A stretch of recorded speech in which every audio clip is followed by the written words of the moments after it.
Imaginad esto. Estáis trabajando solos de noche en un sitio completamente normal. Luces encendidas, todo en calma y pasa un coche. Otro, pues la rutina de cada noche, ¿no? Y en uno de esos momentos alguien aparece. No hace ruido, no hay gritos, no hay una escena, simplemente desapareces. Y durante semanas nadie sabe dónde estás. Pero lo peor no es esto. Lo peor es que la persona que te ha hecho desaparecer no estaba allí por casualidad. Llevaba meses preparándolo, quizá años. No te conocía, no tenía ningún motivo, simplemente te eligió. Y cuando finalmente lo detienen, descubren algo mucho peor, que no eres la única, y que quizá nunca sabrán cuántas víctimas hubo realmente. Esto es La Milla Verde y esto es el caso Israel Case. Pero antes de continuar, queríamos agradeceros el increíble apoyo que tuvo el primer capítulo de este mes temático de asesinos en serie en Estados Unidos. Ted Bundy ha gustado muchísimo y esperemos que este segundo capítulo guste tanto como el primero. Sin más dilación, vamos a empezar con el caso. Y para empezar, pues vamos a bajar siempre un poco con los pies en la tierra, porque hasta cuando todo puede sonar lejano, como si estuviéramos hablando de algo abstracto o irreal, el asesino, una figura sin forma, sin cara. Pero aquí es donde la historia empieza a incomodar de verdad. Aquí es donde deja de ser un concepto y empieza a parecerse demasiado a algo real. Porque ahora vamos a hablar de quién era este tío. Pero no el monstruo al que conocemos, ni lo que hizo, sino la persona que veían los demás en su día a día. Es decir, en lugares normales, en situaciones completamente cotidianas. Israel Case, a finales de los años 90 y durante la década de los años 2000, vivía en distintos puntos de Estados Unidos, pasando por Washington hasta Anchorage, que está en Alaska, alrededor de 2007. Es decir, a todos esos puntos era un nómada, por así decirlo. Y en todos estos sitios su imagen era exactamente la misma. Un hombre completamente normal. No era alguien que llamara la atención, no era el típico perfil que tú miras y dices, aquí puede que este tío tenga algo raro. No genera rechazo, no tenía comportamientos extraños a simple vista y no destacaba negativamente en ningún entorno. De hecho, si veías una foto o te cruzabas con él por la calle, probablemente pues no lo recordarías. Era una persona más. Tenía trabajo estable, era contratista de la construcción, montó incluso su propia empresa, Case Construction, y sabía hacer cosas con las manos. Era resolutivo, práctico, el típico perfil que incluso genera cierta confianza. Podía hablar con la gente, pues mantener una conversación, integrarse sin problema. Parece que no tiene nada especial, ¿no? Nada, digamos, que destaque mucho. Una persona totalmente corriente. Sí, yo diría que el típico manitas que se apaña muy bien y que cae bien a la gente. Exactamente, y eso es lo que quizá haga más peligroso a este hombre. Podía pasar completamente desapercibido, como he dicho, pero sí que era metódico. Y desde fuera incluso parece algo positivo. Una persona organizada, disciplinada, capaz de planificar. Tiene cualidades como cualquier otro. En otro contexto asociarías pues a alguien fiable, por así decirlo. Pero en su caso, esa imagen de meticulosidad estaba aplicada a algo completamente distinto. Y es que no encajaba en el estereotipo fácil que nos tranquiliza. No era el típico raro, ni el marginado, ni alguien socialmente aislado. Podría perfectamente ser tu compañero de trabajo, o tu vecino, o alguien que tuvieras simplemente cerca. Sabía adaptarse, y esto va a ser algo clave en el caso. Si tenía que parecer amable, pues lo era. Si tenía que parecer cercano, pues también lo era. Y si tenía que desaparecer en el entorno y no llamar la atención, también lo hacía. No estamos hablando de alguien que simplemente parece peligroso. Estamos hablando de alguien que entiende perfectamente cómo funcionan las personas y cómo proyectar exactamente en los demás qué esperan ver de él. Pero esto se aplica a todos los ámbitos de su vida, quiero decir, me refiero a los crímenes que imagino que cometió o a su ámbito laboral también, familiar o... Pues los aplica en varios campos y lo vamos a ver a continuación conforme vayamos viendo el caso. Porque la gente que convivió con él, vecinos, conocidos, incluso personas cercanas, lo describían con una palabra que en este contexto da auténtico miedo, como he dicho, y es alguien normal. Y esa palabra lo va a cambiar todo, porque rompe por completo nuestra idea de seguridad, de que nos gusta pensar que el peligro se ve, que se detecta y que podemos evitarlo de alguna manera. Pero en este caso, pues no hay nada de eso. Y aquí tiene alguien con una vida aparentemente estable en Anchorage, en Alaska, como he dicho, rodeado de una rutina completamente normal. Mientras por debajo funciona otra realidad completamente distinta, una vida paralela que nadie ve. Y por eso estamos nosotros aquí. Es otra vez como Ted Bundy en realidad, una persona completamente normal, era estudiosa, hacía obras de caridad, por así decirlo casi. O sea, Es que realmente el caso de asesinos en serie estadounidenses son muy parecidos uno al otro. Es decir, la época dorada de asesinos en Estados Unidos era una persona que tenía su vida normal, pero era una fachada para poder hacer lo que querían en su vida a escondidas sin que nadie más los viera.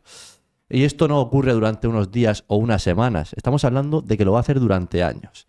Pero durante la década de los 2000, Case es capaz de mantener ese equilibrio sin que nadie sospeche, sin errores visibles, sin desliz evidentes. Tiene un control absoluto sobre todo lo que hace. No es alguien impulsivo. O sea, que era el perfecto lobo con piel de cordero, ¿no? Sí, muy parecido, como ha dicho Jorge, a Ted Bundy, y no es alguien que pierde el control en un momento puntual, es decir, que mantiene la calma. Es alguien que decide, planifica durante meses, a veces planifica incluso durante años, se llegó a saber, y ejecuta con frialdad total. Y luego vuelve pues a su vida normal, como si nada hubiera pasado.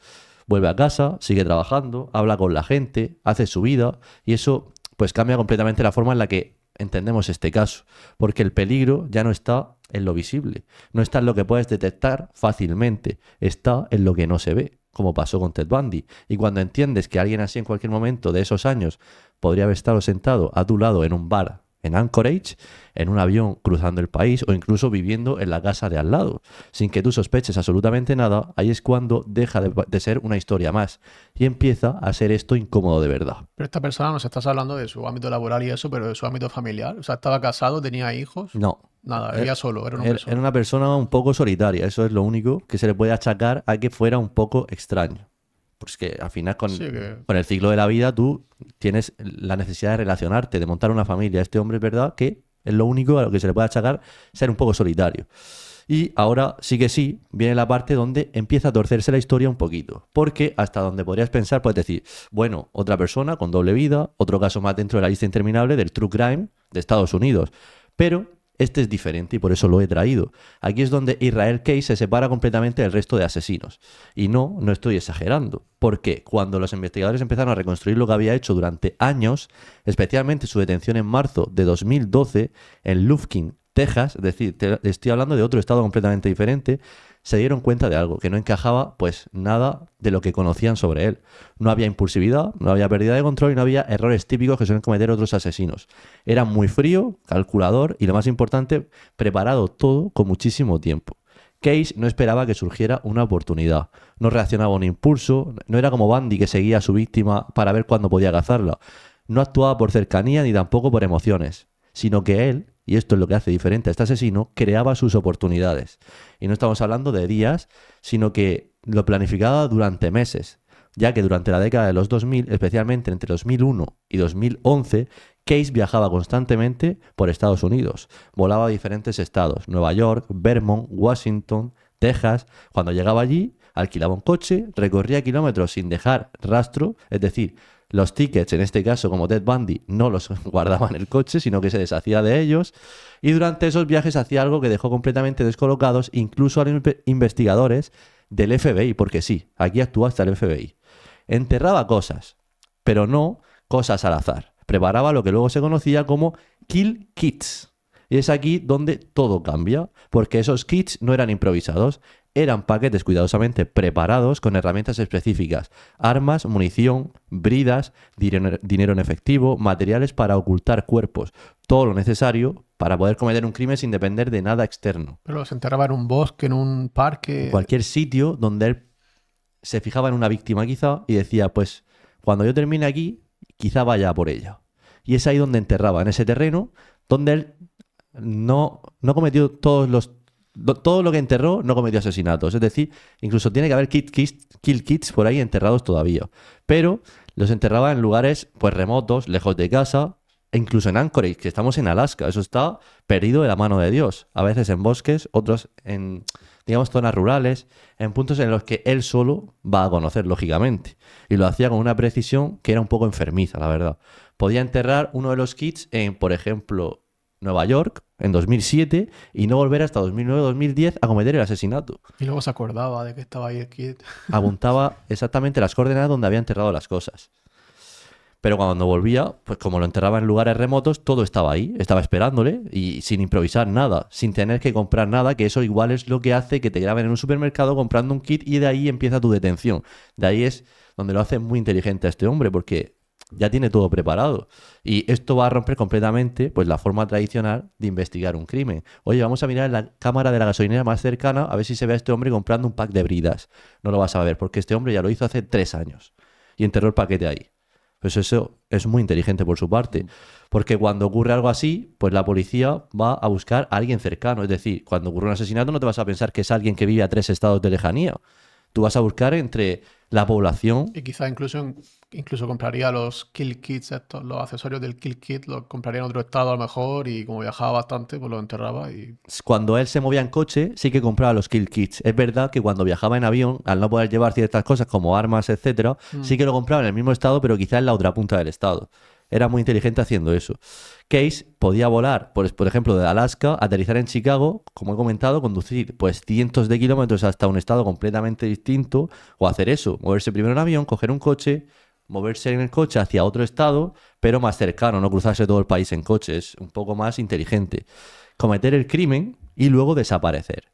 Por lo tanto, no van a tener la policía ni conexión, ni patrón geográfico claro, y no va a tener relación con la víctima, porque aparece, ejecuta y desaparece. Y lo más inquietante es que nadie sabe que ha estado allí, porque vive solo, no tiene mujer, no tiene familia a la que darle explicaciones. Y eso es muy inteligente por su parte también. Porque normalmente incluso los asesinos más metódicos pues tienen algún tipo de patrón. Hoy hace esto siempre así, lo hace de otra forma, pero este no.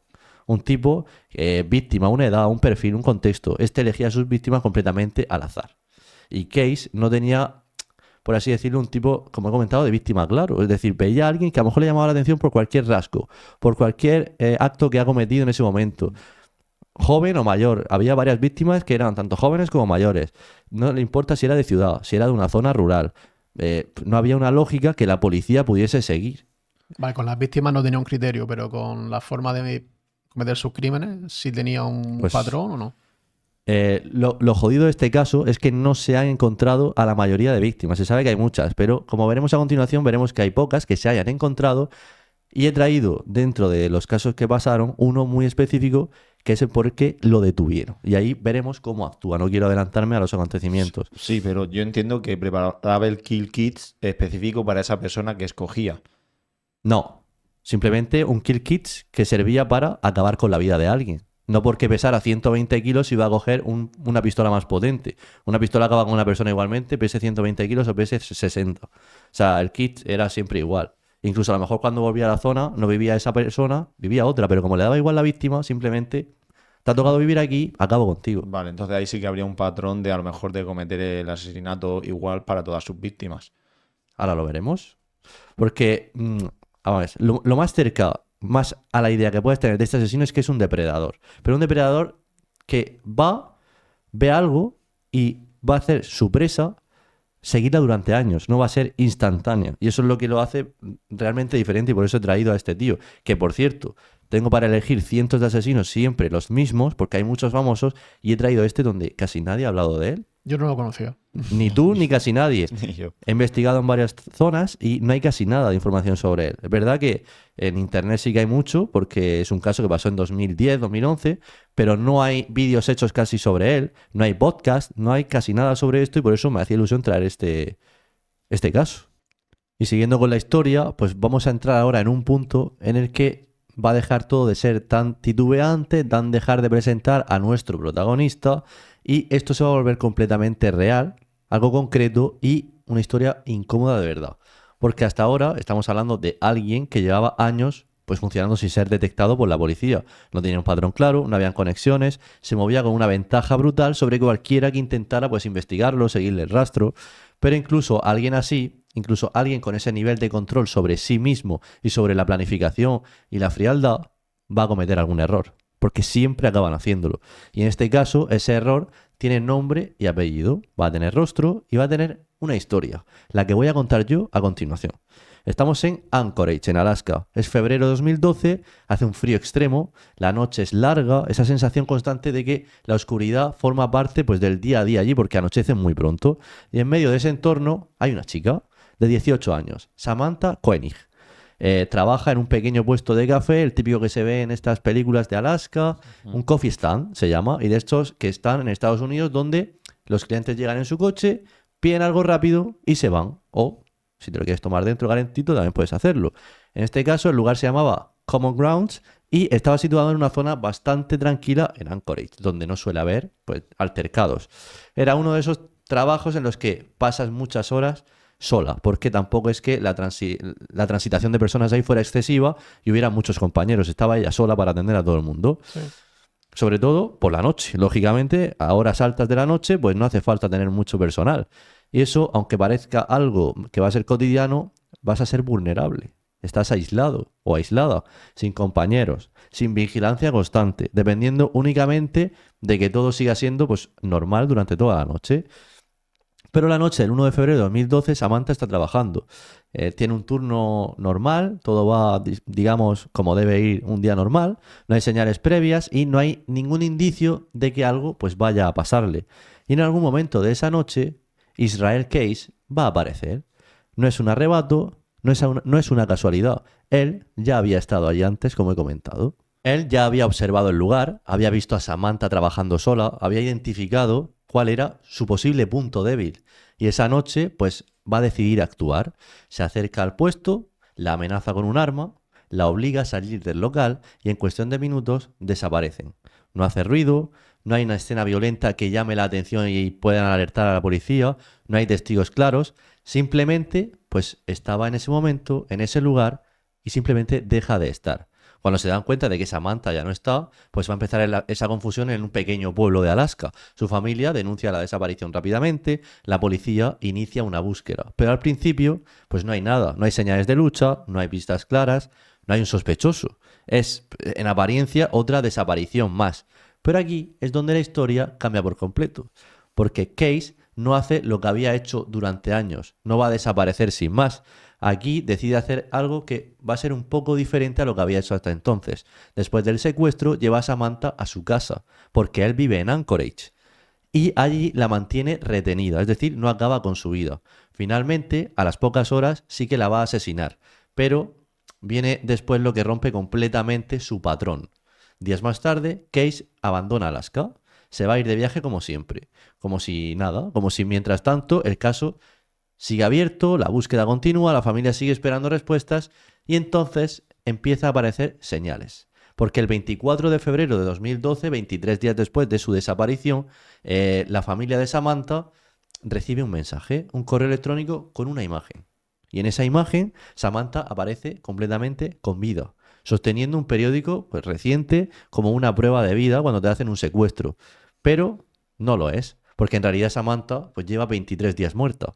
Es decir, Case había manipulado la escena, había utilizado su cuerpo para crear esa imagen y envía como parte de una estrategia de extorsión, por la cual pues va a pedir dinero, porque no sé si por aquella época le haría falta el dinero y decide con esta víctima hacer esto. Así que va a controlar la situación, se mantiene presente y aquí es donde todo empieza pues a romperse un poco con respecto a Case, porque durante años su ventaja había sido cometer el crimen y desaparecer, no interactuar con nadie, no dejar rastro y quizá estaba acostumbrado a eso, es lo que lo hacía no cometer errores, pero ahora está haciendo algo diferente, está generando actividad, está creando un rastro digital y si no entiende mucho de digitalidad, está dejando huellas, aunque sean digitales.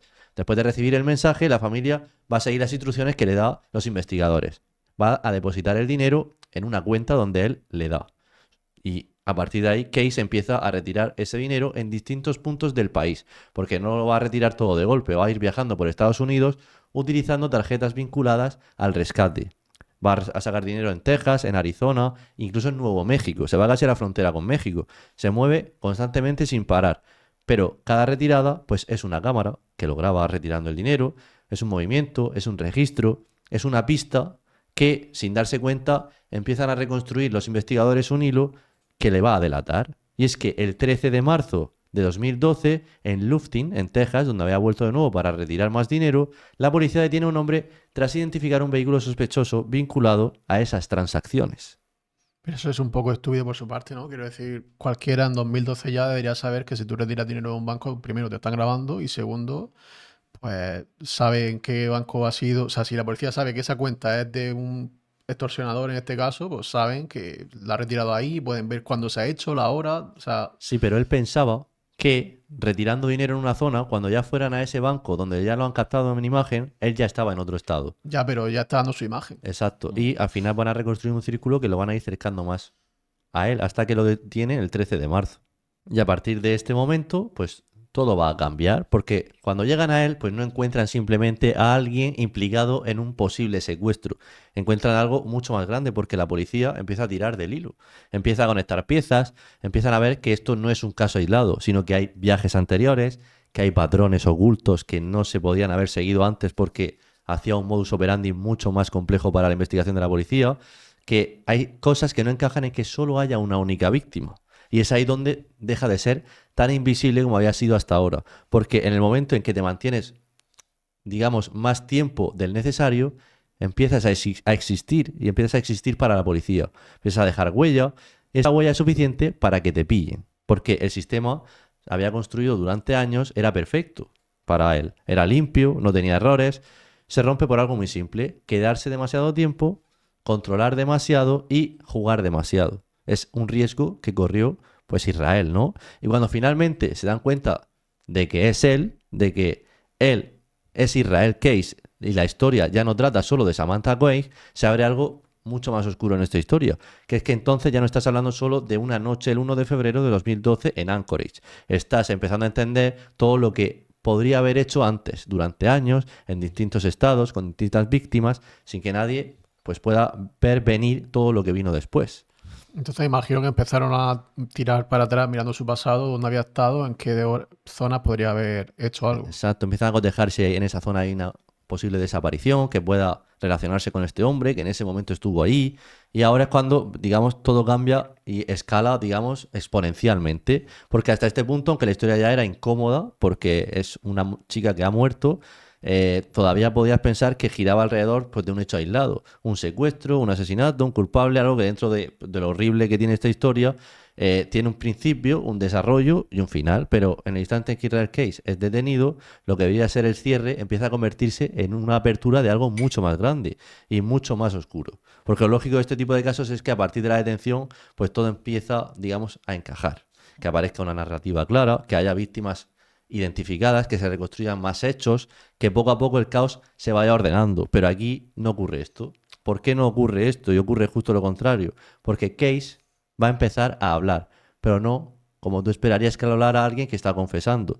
Durante los interrogatorios que le hace el FBI, especialmente en los meses posteriores a cuando lo detienen, en marzo, abril y mayo de 2012, se sienta enfrente de los agentes y comienza a dar información.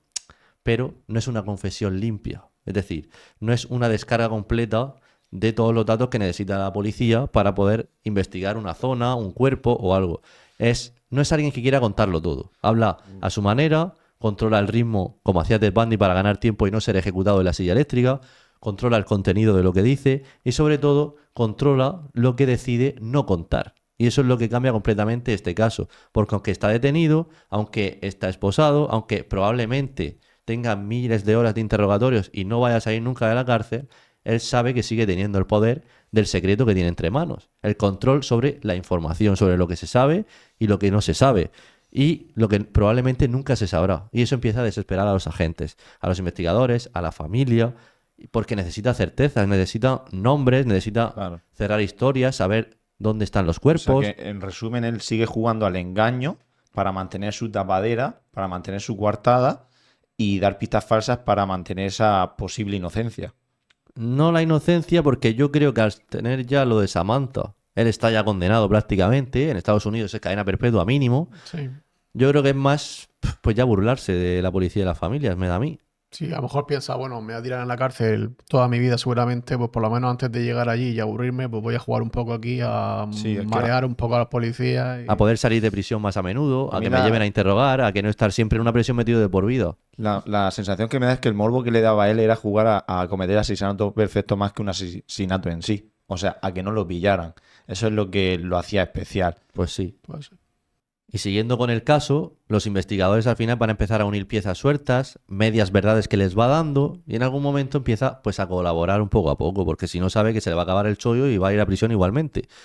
Me empieza a dar algún detalle concreto, habla de algún viaje, de algún método que usaba, de cómo seleccionaba lugares y cómo preparaba sus kill kits, que hasta ahora no lo he dicho, pero kill kits es, traducido al español, un kit para matar, básicamente. Sí. Incluso llega a confesar algunos asesinatos aparte del que se sabe que ha cometido ya, porque al no aparecer la chica se sabe que ha acabado con su vida. Y son asesinatos como los de Bill y Lorraine Currier en Vermont en junio de 2011. Es un caso que hasta el momento pues, no tenía resolución, estaba a medio investigar. Pero incluso cuando cuenta todo esto sigue dejando huecos, porque cuando empieza a profundizar, pues se detiene. Cuando va a dar algún nombre, cambia de tema. Es como una persona que es un poco bipolar. Es decir, no, yo creo que para hacer todo esto tampoco tienes que estar muy bien de la cabeza. Entonces, alguna tara tiene que tener este hombre. Y cuando parece que se va a cerrar el caso, pues deja las cosas a medias. Y poco a poco se hace evidente que lo va cambiando todo un poco e incluso todo lo que contó, a saber si es verdad todo lo que contó. Porque Samantha Coix no es un caso aislado, hay más y se sabe que hay muchos más, pero no se sabe, y esto es lo horripilante de este caso, es que no se sabe cuántos hay. No hay una cifra oficial ni una lista completa de nombres que la policía pudiera sonsacarle a esta persona. Case llegó a insinuar por algún número, dejó caer ideas, pero nunca dio una respuesta clara. ¿Cuál era el número?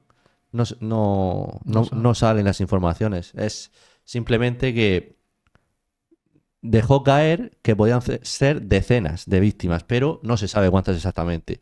Simplemente, pues en el año, posiblemente a principios de los 2000, empieza a cometerlos y está una década haciendo esto. O sea, se puede hacer una idea de, y lo grande que es Estados Unidos, cuántos cuerpos puedes enterrar en todos los estados que estuvo y cuántos de ellos, y que no solo sea este asesino en serie, de los muchos que ha habido, hay personas desaparecidas que no se han encontrado todavía. Y no hay una cantidad total, concreta, como he dicho. Es lo que hace este caso un poco también incómodo, porque estamos hablando de un asesino que se sabe que ha cometido asesinatos, pero no se sabe cuántos exactamente. Y no hay un cierre real, pues, de estos casos que he comentado. Porque siempre da la sensación, cuando cuenta algo, de que hay algo más. Y los investigadores empezaron a revisar casos sin resolver por todo Estados Unidos. Es decir, van a ir viendo, como hemos dicho, dónde puede estar este tío y puedan cargarle el muerto, nunca mejor dicho, para que ver si decirle, ¿conocías a esta persona? Por favor, confiésalo. Si eres tú, dínoslo, porque a ti qué más te da ya si ya estás detenido. Y su forma de operar, pues coincidía a lo mejor con modus operandi que tenía, ciertas zonas, Nueva York, en Vermont, en Washington, donde más, digamos, había frecuentado esos estados. Incluso estados donde había registros de sus movimientos, porque aunque no se guardaban los tickets de gasolinera, no estamos en los años 70 como Ted Bundy, aquí hay cámaras de vigilancia. Sabían que el coche que había alquilado, porque tuvo que dar su nombre, pasó por esa gasolinera, pasó en una fecha y pasó en un sitio. Entonces empiezan a ver esos rastros de movimientos, empiezan a ver qué persona pudo desaparecer en ese rango de tiempo y lugar. Es que eso es mucho trabajo, porque claro, si te dice, empecé a principios de los 2000, estamos en 2012 o 13, han pasado 13 años, tienes que ir estado a estado, porque este tío se movía mucho, viendo qué personas desaparecieron, cuántas, para comprobar si este hombre estaba allí en ese momento, o sea, Claro. cuántos estados tiene Estados Unidos. Y no estamos hablando de Son Liechtenstein. 51. Claro, no estamos hablando de Liechtenstein o de Mónaco, estamos hablando de un país tan extenso Masivo. como casi Rusia, o sea, es enorme. Entonces, eso es muy dificultoso porque al final no tienes toda la policía que tú quisieras invertir De en hecho, este caso. Lo difícil de este caso es que cada viaje podría ser un asesinato, pero él no. Él preparaba la situación. Entonces, de los cientos de viajes que haría, algunos serían, otros no serían. Exacto. Y es la complicación de, supongo que le costaría al FBI pillarlo. Exactamente, unos los hacía para dejar los kill kits y otros los hacía para usar esos kill kits, y esa es la gran diferencia. Y todo esto va a dejar un gran vacío que va a ser difícil de acertar para familias, para investigadores que se esforzaron mucho por sacarle algo, porque normalmente cuando se atrapa a alguien así, pues oye, se cierran los casos, todo se reconstruye, se identifican a las víctimas, se pone un número y se crea pues una narrativa completa para presentar ante las noticias o ante la prensa que siempre está presente en todo esto, metiendo presión. Pues aquí no, aquí solo vamos a ver una parte. Y él lo sabía desde el principio porque no quería desvelar todo lo que sabía. Y jugó con ello hasta el final. Dosificaba la verdad, marcaba el ritmo de las conversaciones, negociaba información a cambio de favores en la cárcel, de reducciones de condena, pero yo qué sé, cualquier cosa que a él le pudiera dar cualquier ventaja ante los investigadores, o a ser menos expuesto públicamente, que no sacaran su rostro, cosas por el estilo. Porque él sabía que hasta que se cerrara el caso y lo metieran en prisión para siempre, iba a tener el control en ese momento. Y además, hay algo más inquietante, es que era su forma de hablar. Si veis los interrogatorios, era una persona fría, ahí sentada, a veces fumando, era plano, es decir, no mostraba ningún sentimiento, no tenía ninguna emoción real, ningún arrepentimiento, y no hay ni un solo momento en que diga me arrepiento, no sé por qué lo hice. Al final siempre intentas ante la policía, aunque sea mentira, pues decir eso para ante un juez quedar como alguien que no es tan malo. Pues él no, a él le daba igual. Habla como si estuviera explicando un proceso Un puto psicópata, vamos, de manual. de libro, porque si tu vida consiste en preparar kits, enterrarlos y luego ya matar gente, pues como si fuera, digamos, alguien hablando, un técnico de aquí hice esto. Sí, Un era electricista. un robot, ¿no? Sí, Una un mirada electricista. vacía. Para él era un oficio, Mm. algo que hizo, y eso va a romper completamente cualquier intento de entender el porqué de este caso. Y por eso lo he traído también, porque es un caso anormal. Es decir, siempre traemos casos donde se suelen resolver, donde todo tiene un porqué, pero este no.